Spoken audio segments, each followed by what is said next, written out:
Isn't this the first win that Manchester United have had at home in the Premier League since Ronaldo's first game, Newcastle, wasn't it? And we've just turned up and put in a mediocre 5, maybe 6 out of 10 performance? No. Are we really running El Neni and Partey as the pivot going into 2022? It's December 22 and we've got El Neni in midfield. And look at this. Look, let's start off by saying this. Manchester United have a better squad. They were title challengers going into this season. They signed Ronaldo back. The best striker in the world right now? Maybe not, but one of the best strikers of all time ever. The only man ahead of him right now, I would say, is Lewandowski as a striker, right? But Ronaldo, Bruno in behind, Sancho, one of the best young English players with Rashford in there as well. Maguire in defence. De Gea, one of the best goalkeepers over the last decade. Like, there's no doubt they have the better squad. But when you just look at these two here, Aubameyang, once again, goes missing. We're going to talk about him today. But this man, 801 goals in his career. It's magical. So well done. Fair play to Cristiano Ronaldo. There's nothing you can say.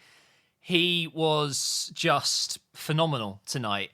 And, you know, I've got a lot to say about Ronaldo because it's easy to say, oh, he's the best player in the world, potentially ever. And, of course, he's done well. But the thing is, it's not just about the goals. In situations like this game, okay, Ronaldo might not have scored 2 goals today and he could have still been man of the match because there's something about having that talisman up front. Imagine you go 1-0 down like they did, and we'll talk about that goal as well. Controversial. You go 1-0 down, your head's dropped, but you look up top and you see Ronaldo standing there like, guys, it's fine, let's go, you've got me. Do you know how valuable that is? You can't really buy that. It doesn't come around very often.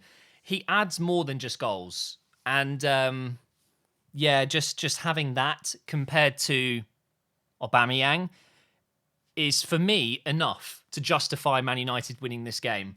The difference is incredible.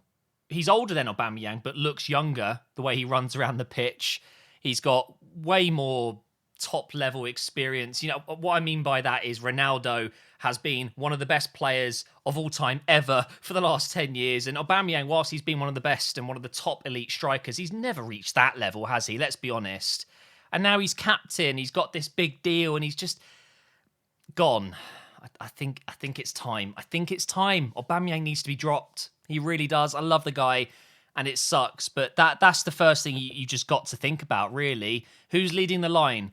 Ronaldo, Aubameyang. The difference is crazy.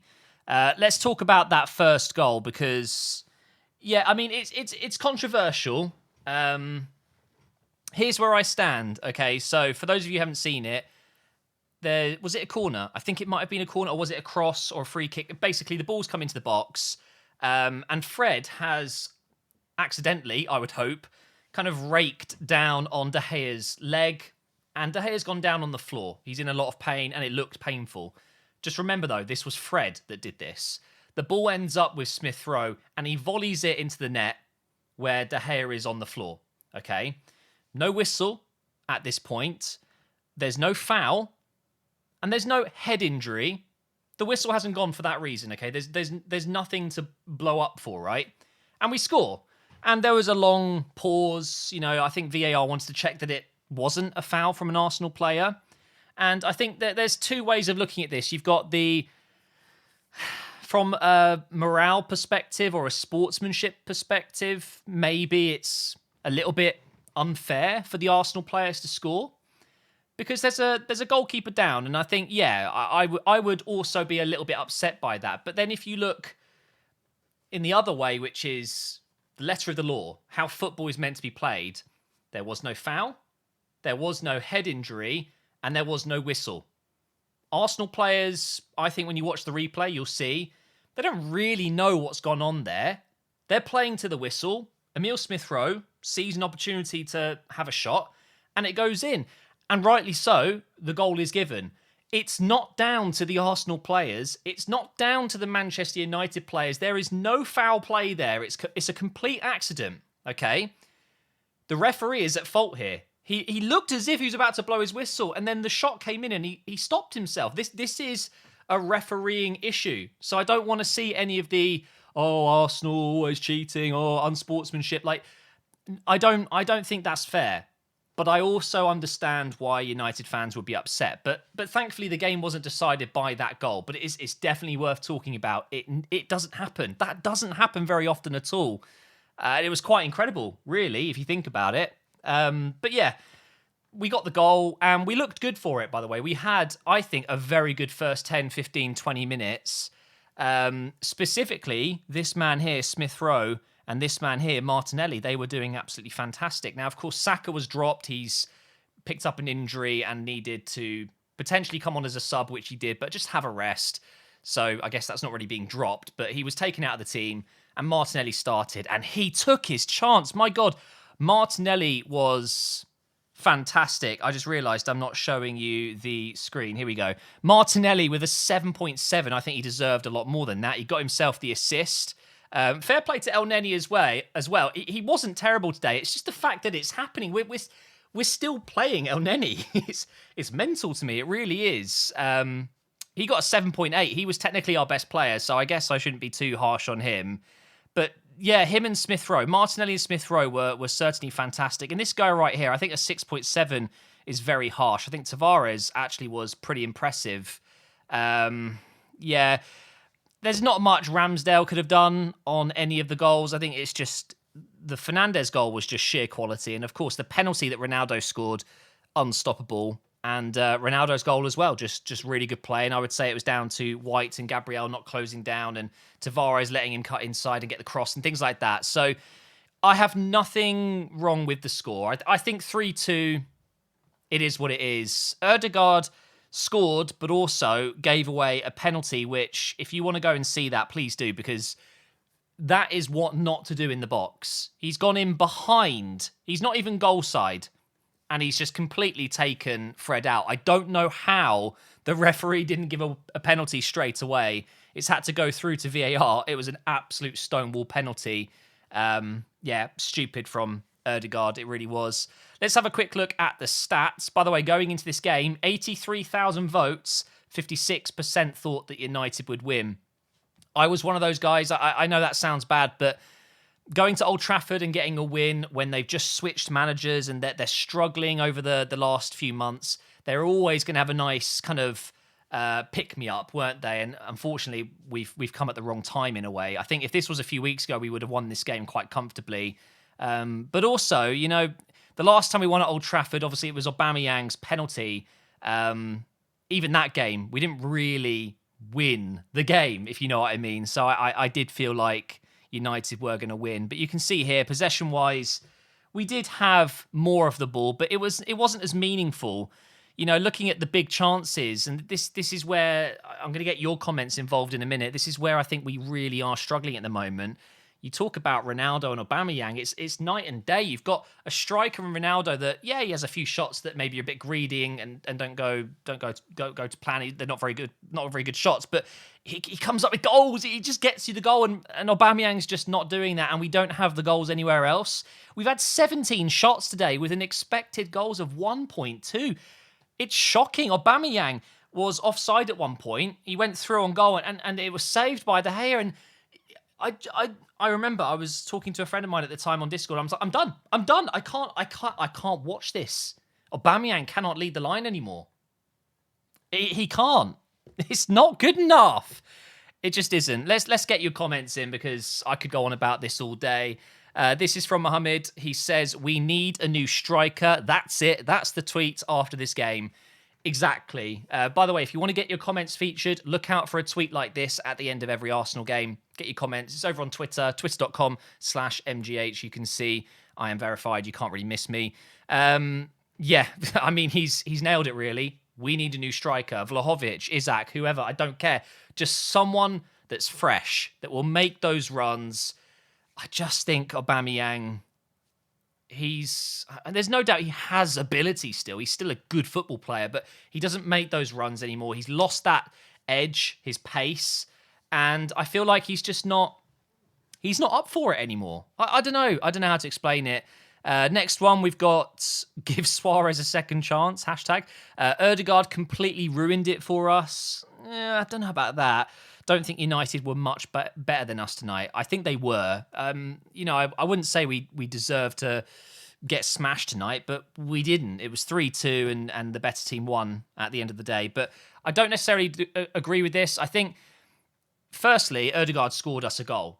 Fair play to the guy with his weaker foot as well. But yeah, he certainly gave away a stupid goal. The penalty was shocking. So I half agree with you. We've got a message coming in from Cody here. Arsenal deserved a point from the game. So the reason I've picked this one is because, again, I think it's a bit of a tricky one. I tend to agree. I think if this finished 3-3, I don't think anyone would have necessarily complained about that. The only thing is I think United fans would have been very, very, very disappointed with that first goal that we got handed to us. Can I just say, by the way, what a finish that was from Smith Rowe? I mean, we wouldn't be talking about this if he sliced it and it went wide. Did we deserve a point? Maybe. But we didn't get one. So, And then we've got a message from Danny. He says, Nuno Tavares carried us on attack. Again, I agree with this comment. Tavares, I've said it a few times, he's a bit erratic, a bit of a headless chicken going crazy. He drives forward. It feels like he's got his head down a lot. If he can get his head up and look at more options, and, he didn't shoot as much today, which was good. He did get a lot of crosses in with that left foot. There's no doubt that we've got two very good players in that position now, with Tierney coming back from injury and struggling to get back in the team. Tavares was really good for us. But do you know what this comes down to? Again, it comes back to Aubameyang. I think, Aubameyang was drifting out on that left side a lot today. If Aubameyang wasn't in this team today, Tavares wouldn't have needed to stroll forward so often and so far forward. And I'm not saying that's necessarily a bad thing, because he's clearly pretty good at doing it.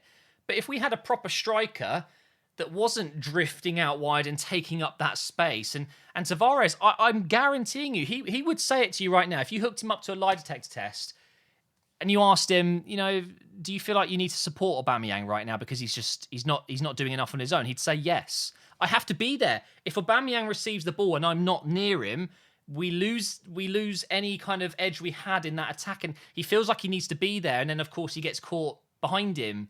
It's a really tricky situation for Tavares, and I think he's doing a great job. I really do. Him and Tomiyasu, honestly, I like them both. I really do. I think Tomiyasu struggled a little bit again today, but I think I saw a stat somewhere, like we've scored 2 goals against the top teams this season, 2 of them today, and it's up against a United side that have been shocking. But if you rewind, again, just to the start of the season, what were we saying? Arsenal will struggle to get top 7, top 6, and Man United will be right up there.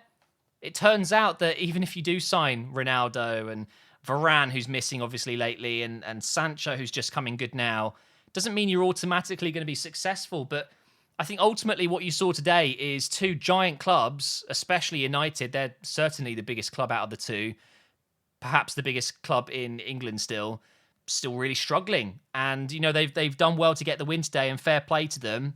I think, with the new guy coming in, Ralph, I think he'll get them playing a much more driven, pressing game. And Ronaldo might not suit that so much, but what a luxury player to have. And unfortunately for Arsenal, I think we've just seen the same thing again. We're a good team. We can play well. We've got, I think, a top manager that will get better and better as we progress, and young players that will get better and better.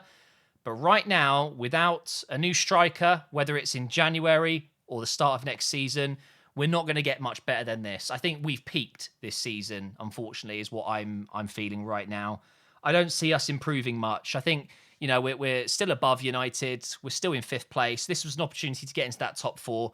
And I think it's very unlikely at this point that top 4 is going to be where we finish, but it's still there for the taking. And I think if we do go out in the window in January and bring in a top striker, which is almost impossible to do these days, maybe something could be done there. But things to take away from today, there are a few positives. Martinelli should be getting more minutes for me. If Aubameyang starts the next game and Martinelli's dropped or whatever, I will be very, very surprised. Aubameyang simply needs to be dropped, and I would play Martinelli in his position, or Lacazette, whatever. Other positives are that, we have scored more today. We haven't been scoring enough goals this season. To score 2 goals away from home is still a good thing. And Tavares was a positive, and Smith Rowe scored again. That's it from me. Hopefully you guys enjoyed this review. If you did, make sure you leave a like rating, make sure you subscribed, and I will see you for the next review, which is... Who we play next? While I've got you here, let's have a look. I'm pretty sure it was Everton, was it not? Yes. Everton on Monday, followed by Southampton on the Saturday, and then West Ham on the 15th. That is an insanely big game.